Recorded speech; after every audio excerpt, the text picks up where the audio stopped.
Assalamualaikum warahmatullahi wabarakatuh.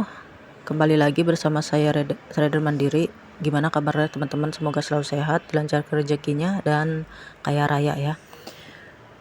Oke, teman-teman, saya mau jawab pertanyaan teman-teman yang kemarin bertanya, metode ini bisa nggak Kak dipakai di H1, M30 sama M15?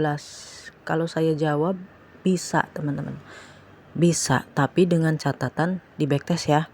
Di backtest dulu karena masing-masing time frame itu kayak H1, 30 sama 15 itu probabilitasnya beda-beda teman-teman. Kalau kita backtest ya. Contoh nih, H1 di 55 misal persen kalau di backtest datanya. Terus di 30 misal 50%. Di M15 misal cuman 40%. Nah, kalau udah tahu datanya kayak gitu kan teman-teman tinggal ngejalanin. Berarti mana yang probabilitasnya lebih tinggi? Berarti H1 dong. Yang ngapain harus pilih yang lain? Kalau udah di H1 aja probabilitasnya udah tinggi. 55%. 50 aja udah gede banget teman-teman ya. Gede banget itu. Itu bisa buat kita profit tiap bulan. Nah, kalau udah kayak gitu jalanin konsisten ya, jalanin konsisten, jangan ganti-ganti terus aja sampai setahun lah, lihat hasilnya seperti itu. Dan bahkan metode ini bisa dipakai di pair manapun ya, di pair manapun, karena emang pergerakan market itu cuman gitu teman-teman, cuman naik ranging ya, mondar mandir. Kalau udah mondar mandir ya paling turun gitu. Kalau nggak turun naik, udah kayak gitu aja. Makanya kita hanya tinggal cari aja batas-batasnya di mana, seperti itu. Hanya kayak gitu aja, teman-teman. Market itu geraknya. Nah, itu ya. Terus kalau ditanya kenapa saya lebih nyaman di D1? Karena saya nggak ada waktu buat trading, ngeliatin market terus teman-teman. Saya kerja ya.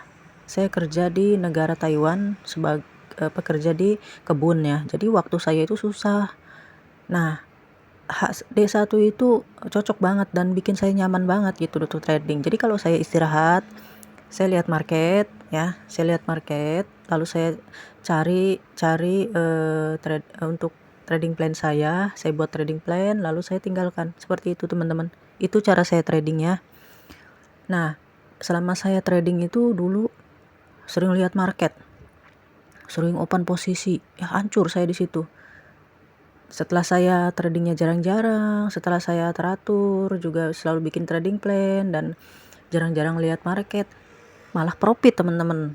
Nah, di situ saya mikir, oh kalau kerja lebih santai, terus nggak terlalu capek gitu ngeliatin market, santai, kalau bisa profit, kenapa enggak saya jalanin gitu kan? Daripada yang capek-capek nggak jelas hasilnya.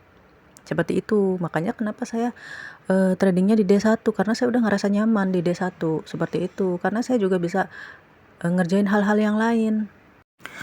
Dan perlu teman-teman tahu, metode itu hal yang sekian, bukan nggak penting ya, penting, cuman kesekian gitu loh. Yang penting itu kita emosinya dijaga, disiplinnya, sama konsistennya. Itu teman-teman, konsisten ya, konsisten dengan yang kita kerjakan, seperti itu terus menerus, disiplin dengan trading plan yang kita buat, seperti itu. Disiplin jaga MM-nya, disiplin dengan cari momentumnya, disiplin semuanya, itu udah pastilah trading itu profit. Dan balik lagi ke nyamanannya teman-teman ya, mau di H1, 30 atau M15, itu tergantung kenyamanannya teman-teman. Tapi jangan lupa di backtest, biar tahu datanya, hasilnya, jadi tradingnya juga makin percaya diri. Maksud dalam artian percaya diri itu kita trading sesuai dengan rule, sesuai dengan plan kita gitu. Oke ya teman-teman, mungkin cukup sekian video dari saya. Terima kasih udah nonton video saya. Jangan lupa like, subscribe-nya teman-teman, dan bagikan ya. Oke, mungkin cukup sekian ya teman-teman. Terima kasih. Wassalamualaikum warahmatullahi wabarakatuh. See you di next video. Bye bye.